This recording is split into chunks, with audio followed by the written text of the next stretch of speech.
সবাইকে সালাম এবং শুভেচ্ছা জানিয়ে ইন্সপায়ার ফিটনেস বাই সোহেল তাজের আরেকটি হেলথি লাইফস্টাইল এপিসোড আপনাদের সামনে নিয়ে আসছি। আজকে আমাদের সাথে আছেন আমাদের ইন্সপায়ারের মেম্বার এবং চমৎকার ট্রান্সফরমেশন যিনি করেছেন নওশাদ।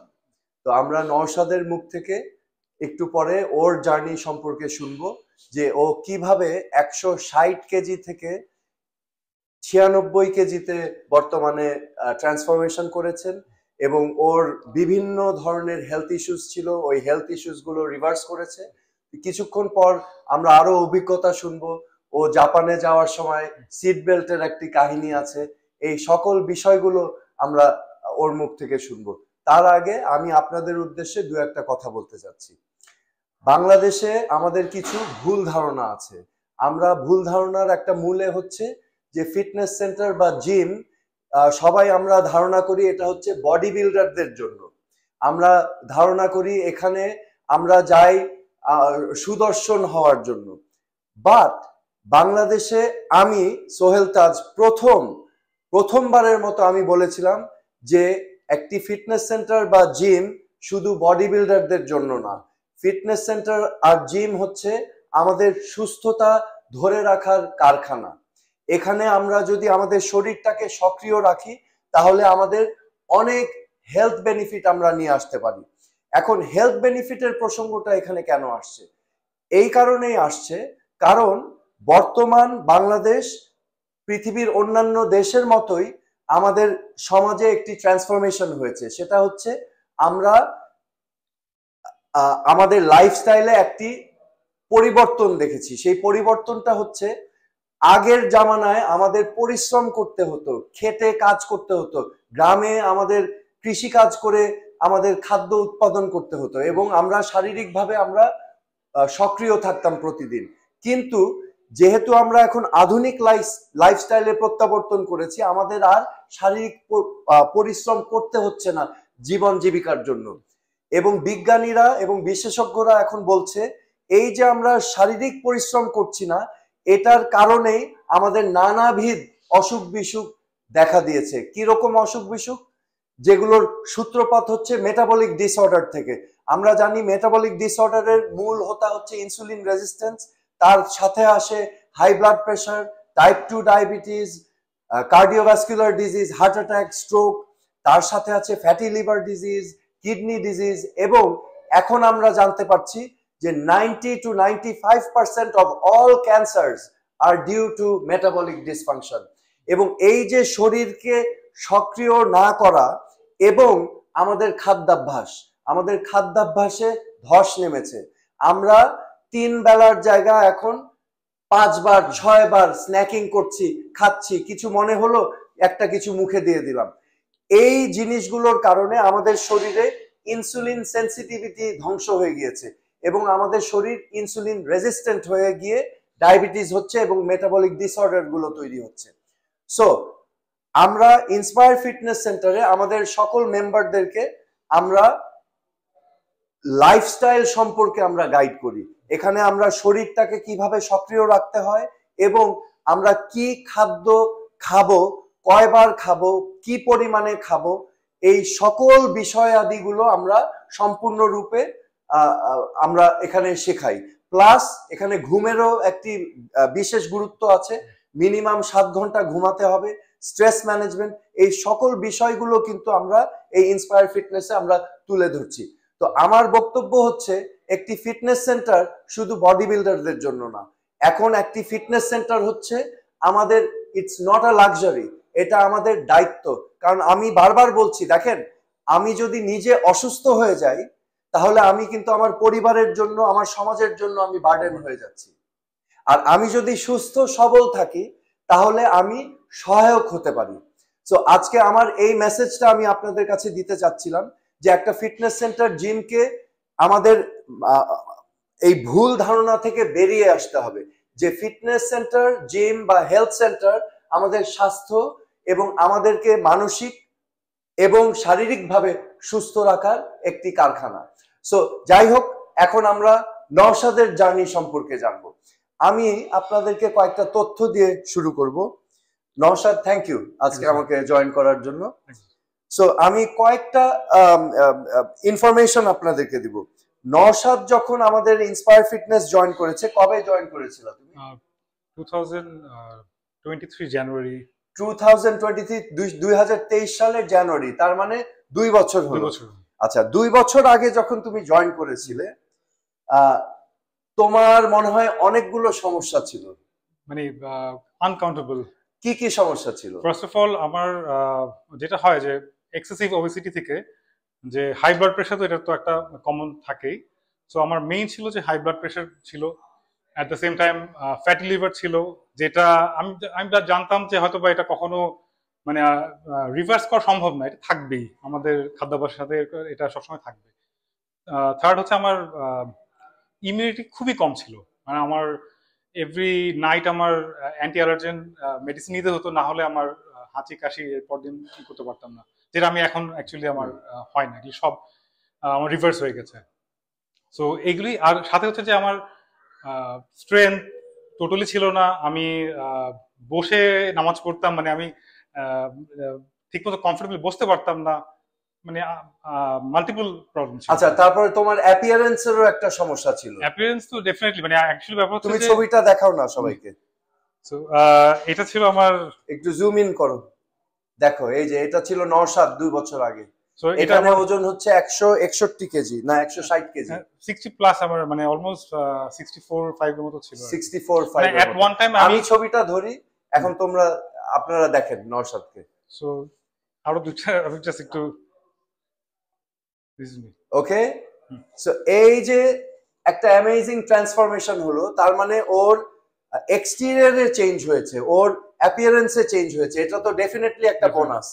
কিন্তু তার থেকে ইম্পর্টেন্ট হচ্ছে এই যে তোমার অ্যাপিয়ারেন্স, এটাও কিন্তু মানসিক ভাবে যন্ত্রণা দেয়। তুমি আমাকে বলছিলা যে তুমি জাপানে যাওয়ার সময় একটা ঘটনা ঘটেছিল প্লেনে, সেটা কি? সো বেসিক্যালি মানে অ্যাকচুয়ালি হয় কি, যে যখন ওয়েট বাড়ছে আমার, তখন ওই রিয়েলাইজেশনটা হচ্ছিল না যে হ্যাঁ আমি ওয়েট গেইন করছি, মানে কখন এটা স্টপ হবে বা কিভাবে স্টপ করবো। তো অ্যাট ওয়ান টাইম যেটা হলো যে আমি জাপানে যাচ্ছিলাম, সো সেদিন রিয়েলাইজ করলাম যে আমার সিট বেল্টে হচ্ছে না। তোমার 58 কোমর ছিল 58 ইঞ্চিস, তার মানে বেলি টেলি মিলায় 60 এর বেশি। আমি বসার পরে আমার আর মানে সিট বেল্ট লাগছিল না। সো আমি ভাবলাম যে আমার মানে এটা এখন কি হবে, তখন আমাকে এয়ারলাইন্স থেকে আমাকে এক্সটেনশন দেওয়া হলো। তখন আমি রিয়েলাইজ করলাম যে আসলে দিস দ্য লিমিট, আমি এন্ড, মানে এটা একটা এম্বারাসিং বিষয় ছিল, তাই না? হ্যাঁ, যে এটা আমার এখন I have to do something, না হলে আমার মনে হয় না আমি এরপরে প্রপারলি বসতে পারবো এয়ারলাইন, মানে প্লেনে তো দূরের কথা, আমি মনে হয় চলাফেরাও করতে পারবো। তখন আমি রিয়েলাইজ করলাম যে না, আসলে আমার এই ওয়েট লুজ করা দরকার। বাট অ্যাকচুয়ালি ব্যাপার হচ্ছে যে ওয়েট লুজ করার কথা বলছি, বাট ইন্সপায়ার আসার পর আমি অন্য কিছু শিখলাম, যেটা হচ্ছে যে মানে আমার মেইন হচ্ছে আমার শত্রু হচ্ছে ফ্যাট, মানে ফ্যাট লুজ করাটা আমার টার্গেট। যে ভুলটা আমি শুরুতে করছিলাম, যে আমি জাস্ট ওয়েট লুজের উপর কনসেন্ট্রেট করছিলাম বিভিন্ন ডায়েট ফলো করে। এটা নওশাদ যেটা বলার চেষ্টা করছে, আমরা যখন ওয়েট লস বলছি, দেখেন আমাদের শরীরে 4 ভাবে ওজন আসে: পানি, হাড্ডি, মাসেল এবং ফ্যাট। ও যেটা বলছে যে আমরা চাই এক্সেস বডি ফ্যাট লুজ করতে, আমরা ওয়েট লস চাই না, এক্সেস বডি ফ্যাট লুজ করতে চাই। কারণ আমাদের মাসেল কমে গেলে, মাসেল এখন বিশেষজ্ঞরা বলছে যে মাসেলকে এখন বলা হচ্ছে হেলথ অর্গান। তার মানে আপনার মাসেল যতটুক থাকবে এবং এটাকে যত সক্রিয় রাখবেন, আপনার অসুখ বিসুখ প্রতিরোধ ক্ষমতা বাড়াবে, আপনার লঞ্জিভিটি বাড়াবে, আপনার হেলথ স্প্যান বাড়াবে, আপনার অ্যান্টি এজিং এফেক্ট আসবে, মেমোরি লস প্রিভেনশন আসবে, আপনার মেটাবলিজম ফাস্টার হবে। তো অনেক অনেক স্বাস্থ্য বেনিফিট আছে মাসেল মেইনটেনেন্স। না, মাসেল যখন শব্দটা ব্যবহার করছি, আমি কিন্তু বডি বিল্ডারের মাসেল বলছি না, আমি বলছি সুস্থ থাকার জন্য যতটুকু প্রয়োজন। তো নওশাদ আমাদেরকে সেই কথাটাই বলছে, যে নওশাদ রিয়েলাইজ করলো যে সে ওয়েট লস না, সে হেলথি ভাবে ফ্যাট লস করতে চায়, রাইট? তো বেসিক্যালি যেটা হলো যে মানে একটু পিছিয়ে যায়, যে আমার এই ওয়েট যেটা বাড়লো, মানে সেটা একটা রিজন ছিল যে আমার সেডেন্টারি লাইফস্টাইল, যেটা আপনি বলছেন যে সেডেন্টারি লাইফস্টাইল, তারপর আমার ওই বিঞ্জ ইটিং করার যে অনেকক্ষণ বসে কাজ করলে যেটা হয়। তোমার তো ভিতরেও সমস্যা হয়ে গেছিল, ট্রাইগ্লিসারাইড ছিল 380 প্লাস, তোমার লিভার ফাংশন টেস্ট ছিল এসজিপিটি 188, SGO2 91, পুরা ফ্যাটি লিভার ডিজিজ গ্রেড 3, তাই না? ভিটামিন ডি ছিল মাত্র 16, তুমি ব্লাড প্রেসারের জন্য 6টা ওষুধ খেতে, সকালে রাতে আমি 6টা খেতাম। ওয়াও, তারপর এই অবস্থায় তুমি রিয়েলাইজ করলা যে এখন আমার পরিবর্তন আমার প্রয়োজন, কারণ এর থেকে তো তুমি মুক্তি পাচ্ছ না। তখন কি ডিসাইড করলা তুমি? সো তখন যেটা হলো যে আমি অনেক করা শুরু করলাম যে কোন ডায়েট করলে আমার জন্য ভালো হবে। মানে আমি তো মাথায় ছিল যে আমার ওয়েট লস করতে হবে। ইভেন আমি কিছু এক্সপার্ট আমাকে সাজেস্ট করলো যে I should go for surgery, but আমি চিন্তা করলাম না, আমি এমন কিছু করতে চাচ্ছি না যেটা ন্যাচারালি আমি করতে চাই, ওয়েট লসটা করতে চাই। এবং তার আগে যেটা হলো যে আমি অ্যাকচুয়ালি ওয়েট যখন বাড়ছিল সেটা হচ্ছে যে আমার বিভিন্ন ডায়েটিশিয়ানের আমি ডায়েট ফলো করছিলাম, যেখানে হয় কি আমার এভরি 2 আওয়ার্স আমার খেতে হয়, মানে এটা এরকম একটা থাকে। সো যেটা আমি এখানে শুনলাম যে আপনার কাছে জানতে পেরেছি যে বারবার খেলেও আমার ওই ইনসুলিন রেজিস্ট্যান্স আসবেই। বাই দ্য ওয়ে, যে ডায়েটিশিয়ানরা আপনাদেরকে বলছে 2-3 ঘন্টা পর পর খেতে, তাদের কাছে যাবেন না, আপনার শরীর তছনছ করে দিবে, আপনার ডায়াবেটিস হবে within 5 to 10 years. It happen with me, like আমার যখন 130 ছিল, তারপরে আমি যখন ডায়েটিশিয়ানের ডায়েট ফলো করলাম, তখন আমি চোখের পলকে আমি দেখলাম 140 হয়ে গেছে। মানে 30 to 160 যে আমার জার্নিটা, সেটা কিন্তু খুব তাড়াতাড়ি হয়েছে। মানে এটা আমার ওই ডায়েট ফলো করে করার ডায়েটিশিয়ানের ডায়েট খেয়ে তোমার ওজন বেড়ে গেছে। এটা এটা হচ্ছিল পরে আমি কিছু অনেক ডায়েট ফলো করলাম, যেটাতে আমার ড্রাস্টিক্যালি ওয়েট লস হলো। বাট আমি দেখলাম যে আমার মানে নিজেকে ক্যারি করার মতো স্ট্রেংথ, আমি খুব ওয়েট কমে গেল, মানুষ দেখে বলছে যে মানে ওয়েট লস হয়ে গেছে, কি হচ্ছে, বাট আমি নিজে বুঝতেছি যে মানে আমার ওর যেটা হয়েছে, ওর ওয়েট কিছু লস হয়েছে, কিন্তু ওটা মাসেল লস হয়েছিল, এবং মাসেল লস হয়ে ফ্যাট আরো বেড়েছিল, এই জন্য ও আরো দুর্বল হয়েছে, দেখতে মনে হচ্ছে শুকিয়েছে, বাট হি বিকেম আনহেলথি। আমার ইভেন আমার হেলথ মার্কার্স গুলি কোনোটা ইমপ্রুভ করে নাই। তখন আমরা দেখলাম যে খুব মানে মানে স্লাইটলি আমার মার্কার গুলি ইমপ্রুভ করেছে, যেটা মানে আমার কোনো মানে ভালো কিছু আসছিল না। তো এরপরে যেটা হলো যে আমি মানে যে ওয়েটটা আমি লস করলাম, সেটা আবার দেখা গেল যে কদিন পরে মানে হয় না যে আমি একটু গ্যাপে আছি, মানে কিছু খাচ্ছি, অটোমেটিক আমার দেখলাম যে সেটা গেইন করে ফেললাম। সো এট দ্যাট টাইম আমার যেটা হলো যে, তার মানে এখানে যেটা ও বলতে চাচ্ছে যে ডায়েট করে কোনোদিনও আপনি সাস্টেইনেবল হেলথি জার্নি করতে পারবেন না। আপনার চেঞ্জটা আসতে হবে আপনার জীবনধারায়, লাইফস্টাইল চেঞ্জ করতে হবে, এবং হেলথি লাইফস্টাইলে আসলে তখন সেটা সাস্টেইনেবল হয়। কারণ ডায়েটে যখন আমরা যাই, আমরা 6 মাস ডায়েট করলাম, ডায়েট করার পরে কি হবে? আমরা কি আগেরটাতে ফিরে যাব? আগেরটাতে ফিরে গেলে তো একই জিনিস আবার হবে 6 মাস পরে। So it doesn't make any sense. So তুমি তখন কি ডিসাইড করলা যে এখন তো এটা দিয়ে হচ্ছে না? সো আমি তো ফার্স্ট তখন করলাম যে একটা একটা সময় যেটা হলো যে আমি মনে হচ্ছিল আমি পারবো না, মানে এটা আমার দ্বারা হবেই না, বা তুমি কুইট করার জন্য রেডি। হ্যাঁ, কারণ এটা আমি মনে হচ্ছিল যে, কারণ আমি জাস্ট ঘুরছিলাম ইন এ সার্কেল, যে একবার বাড়ছে একবার কমছে, মানে মানে কোনোভাবেই আমি যে আমার টার্গেট মানে অ্যাপিয়ারেন্স যেটা বা ওয়েট, কোনোটা কাছে আসতে পারছিলাম না, এবং অসুখ বিসুখ আমার কমছে না। ইভেন আমি যখন আমার ওই ওয়েট লস হচ্ছিল, তখন আমি কিন্তু সব আমার ব্লাড প্রেশার মেডিসিন নিচ্ছিলাম, আমার ফ্যাটি লিভার ছিল, আমার হাই কোলেস্টেরল ছিল। সো আমার যেটা হলো যে তখন আমি ইন্সপায়ারে জয়েন করি। ইন্সপায়ার জয়েন করার পর আমি যেটা জানলাম যে অ্যাকচুয়ালি এটা একটা লাইফস্টাইল মডিফিকেশন করতে হবে, যেখানে নট অনলি এক্সারসাইজ, আমার ডায়েটটা একটা প্রপার ডায়েট, আপনার যেটা নিউট্রিশন যেটা, সেটা আমার মানে আপনার যে নিউট্রিশন প্ল্যানটা দেন, সেটা কিন্তু অ্যাকচুয়ালি আমি কখন ফিল করি না যে আমি কোনো কিছু ডিপ্রাইভ করছি, কারণ ইটস লাইক আমি আই এম হ্যাভিং এভরিথিং, মানে আমরা কাচ্চিও খাচ্ছি, মিষ্টিও খাচ্ছি, কিন্তু আমরা একটা সিস্টেমের মধ্যে আছি। মানে আপনি যে আমি দাওয়াতে যাচ্ছি, কোনো সমস্যা হচ্ছে না, আপনার যে সিস্টেমে ওটা আমি কোনো দাওয়াতে গেলে আমার কিন্তু আসলে আমার ওই চিট ডে বা চিট মিল হয়ে দরকার হচ্ছে না, যেটা আমার আগে হতো যে হ্যাঁ ঠিক আছে, ওকে আজকে আল টেক আ চিট মিল। আর আপনাদেরকে সাবধান করে দিচ্ছি, এই চিট ডে আর চিট মিল আপনাদের সর্বনাশ নিয়ে আসবে, এগুলোতে কাজ হয় না। সো আমার এই ইচ্ছাটা আমার এখন করে না যে না আমার I have to take a cheat meal or cheat day, because আমি তো আমরা তো প্রতিদিনই পাচ্ছি, হ্যাঁ আমি ডেজার্ট, আমি পরিমাণ মতো ডেজার্ট নিচ্ছি, চকলেট খাচ্ছি, মিষ্টি খাচ্ছি, আইসক্রিম খাচ্ছি, কোনো সমস্যা। আর ডায়েটটা যখন আমার যে নিউট্রিশন প্ল্যানের মধ্যে করছি, সেখানে কিন্তু আমার মানে আই ডোন্ট ফিল লাইক, মানে আই ডোন্ট ক্রেভ ফর মানে এরকম জাঙ্ক ফুড। সো এটা আমার হচ্ছে। আর আরেকটা জিনিস হচ্ছে, যখন এক্সারসাইজ করে যেটা হলো আমার, যে এটা আমার আসলে লাইফস্টাইলের মধ্যে এমন ভাবে আসলো যে আমি দেশের বাইরে যাচ্ছি বা ঢাকার বাইরে যাচ্ছি, যেখানে যাচ্ছি বা বাসায় থাকছি, হোম ওয়ার্কআউট বা মানে হ্যাঁ, অ্যাটলিস্ট আমি তুমি তো এর আগের বার যখন বাইরে গেলা জি। তুমি আমার থেকে হোম ওয়ার্কআউট বা হ্যাঁ। হোটেল ওয়ার্কআউট নিয়ে গিয়েছো। আমরা এটাও প্রোভাইড করি যে হোটেলে গিয়ে যদি জিম না থাকে কি কি করা যায় ওটাও আমরা গুছিয়ে দিই। আচ্ছা, তোমাকে আমি একটু এখানে নিয়ে আসি।